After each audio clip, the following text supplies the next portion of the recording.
خوش آمدید۔ آج ہم ایک ایسے علم کو سمجھنے کی کوشش کریں گے جو اکثر تھوڑا پیچیدہ لگتا ہے، لیکن حقیقت میں ہماری زندگیوں، ہمارے خاندانوں اور ہمارے معاشرے پر بہت گہرا اثر ڈالتا ہے۔ جی ہاں، ہم بات کر رہے ہیں اسلامی وراثت کے قوانین یعنی علم المیراث کی۔ یہ صرف دولت کی تقسیم کا حساب کتاب نہیں ہے، بلکہ اس کے پیچھے انصاف، خاندانی تعلقات اور سماجی استحکام کا ایک پورا فلسفہ ہے۔ تو آئیے دیکھتے ہیں کہ ہم اس سفر کو کیسے طے کریں گے۔ سب سے پہلے ہم اس علم کا تعارف دیکھیں گے کہ یہ ہے کیا، پھر اس بات پر غور کریں گے کہ آخر اس علم کو اتنی زیادہ اہمیت کیوں دی گئی ہے۔ اس کے بعد ہم ان بنیادی ستونوں کو جانیں گے جن پر وراثت کا سارا نظام کھڑا ہے، اور آخر میں ہم ان اسباب اور شرائط کو دیکھیں گے جن کے تحت یہ قوانین کام کرتے ہیں۔ ایک سوال جو شاید ہم سب کے ذہن میں کبھی نہ کبھی آتا ہے کہ جب کوئی انسان اس دنیا سے چلا جاتا ہے تو اس کی زندگی بھر کی کمائی، اس کی جائیداد، اس کے مال کا کیا ہوتا ہے؟ یہی وہ بنیادی سوال ہے جس کا علم المیراث ایک بہت ہی جامع اور منظم جواب فراہم کرتا ہے۔ تو چلیے شروع کرتے ہیں۔ سب سے پہلے بالکل بنیاد سے سمجھتے ہیں کہ علم میراث کا اصل مطلب کیا ہے، یہ کس چیز کے بارے میں ہے اور اس کا مقصد کیا ہے۔ بالکل سادہ لفظوں میں اگر بات کریں تو علم میراث وہ علم ہے جو ہمیں یہ سکھاتا ہے کہ انتقال کرنے والے کے چھوڑے ہوئے مال، جسے ترکہ کہا جاتا ہے، اس میں سے ہر ایک وارث کا کتنا مخصوص حصہ بنتا ہے۔ اس علم کو علم الفرائض بھی کہتے ہیں، کیونکہ فرائض کا مطلب ہی ہے مقرر شدہ حصے، تو یہ علم انہی حصوں کا تعین کرتا ہے۔ یہاں ایک بہت ہی دلچسپ نکتہ ہے۔ دیکھیں اس علم کا موضوع کیا ہے، یعنی واٹ؟ وہ ہے ترکہ، وہ سارا مال جو کوئی شخص اپنے پیچھے چھوڑ جاتا ہے۔ اور اس کا مقصد کیا ہے، یعنی وائے، وہ ہے ہر حقدار تک اس کا صحیح حق پہنچانا۔ ایک طرف مال ہے تو دوسری طرف انصاف ہے۔ اب دیکھیں، یہ کوئی عام قانونی شعبہ نہیں ہے۔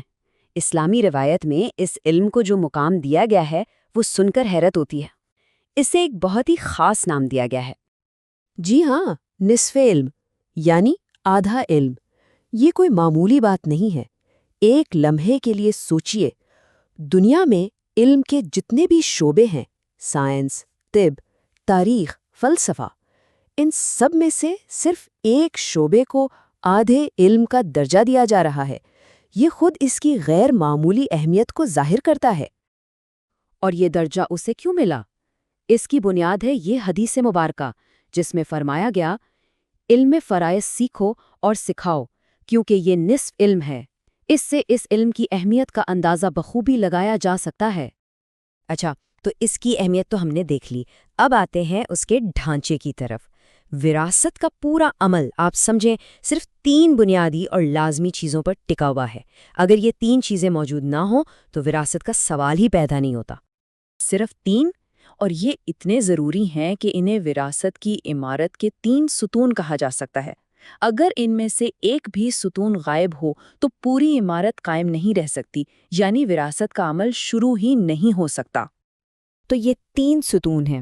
پہلا، المورث یعنی وہ شخص جس کا انتقال ہوا۔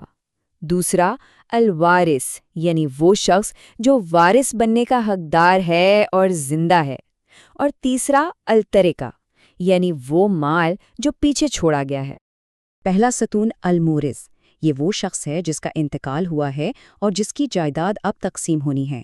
یہیں سے وراثت کی پوری کہانی کا آغاز ہوتا ہے۔ دوسرا ستون ہے الوارث، یہ وہ شخص ہے جس کو وراثت ملنی ہے، اور یہاں سب سے اہم شرط یہ ہے کہ مورث کی موت کے وقت وارث کا زندہ ہونا لازمی ہے۔ اور پھر ہے تیسرا اور آخری ستون الترکہ، یہ وہ سارا مال و اسباب اور اثاثے ہیں جو مورث اپنے پیچھے چھوڑ گیا ہے۔ یہی وہ چیز ہے جو حقداروں میں تقسیم کی جائے گی۔ اب یہاں ایک سوال پیدا ہوتا ہے جو اکثر لوگ پوچھتے ہیں، کیا کوئی شخص اپنی زندگی میں ہی اپنی جائیداد کو وراثت کے طور پر بانٹ سکتا ہے تاکہ بعد میں خاندان میں کوئی مسئلہ نہ ہو؟ دیکھیں، اس کا جواب اسلامی قانون میں بالکل صاف ہے، نہیں۔ جب تک ایک انسان زندہ ہے وہ اپنی دولت کا خود مالک ہے۔ وہ اسے جیسے چاہے خرچ کرے، بیچے یا کسی کو تحفے میں دے دے۔ وراثت کا قانون حرکت میں ہی موت کے بعد آتا ہے۔ ہاں، زندگی میں اگر کوئی اپنی خوشی سے کسی کو کچھ دیتا ہے تو اسے ہبہ یعنی تحفہ کہا جاتا ہے، وراثت نہیں۔ دونوں میں قانونی طور پر بہت بڑا فرق ہے۔ چلیے اب ہم اپنے آخری حصے کی طرف بڑھتے ہیں۔ یہاں ہم ان بنیادی اصولوں کو دیکھیں گے جن کی بنیاد پر یہ طے ہوتا ہے کہ کون وارث بنتا ہے اور کن حالات میں وراثت کا حق لاگو ہوتا ہے۔ تو جیسا کہ دیکھا جا سکتا ہے، وراثت کا حق پیدا ہونے کی 3 بڑی وجوہات یا اسباب ہیں۔ پہلا، نسب یعنی خونی رشتہ۔ دوسرا، نکاح یعنی ایک جائز شادی کا رشتہ۔ اور تیسرا، ولا، جو کہ غلامی کے دور سے متعلق ایک خاص تعلق تھا۔ اور پھر اس حق کو پانے کے لیے 3 شرائط بھی ہیں۔ مورث کی موت یقینی ہو، وارث اس کی موت کے وقت زندہ ہو، اور وراثت میں کوئی قانونی رکاوٹ جیسے کہ وارث کا مورث کو قتل کرنا موجود نہ ہو۔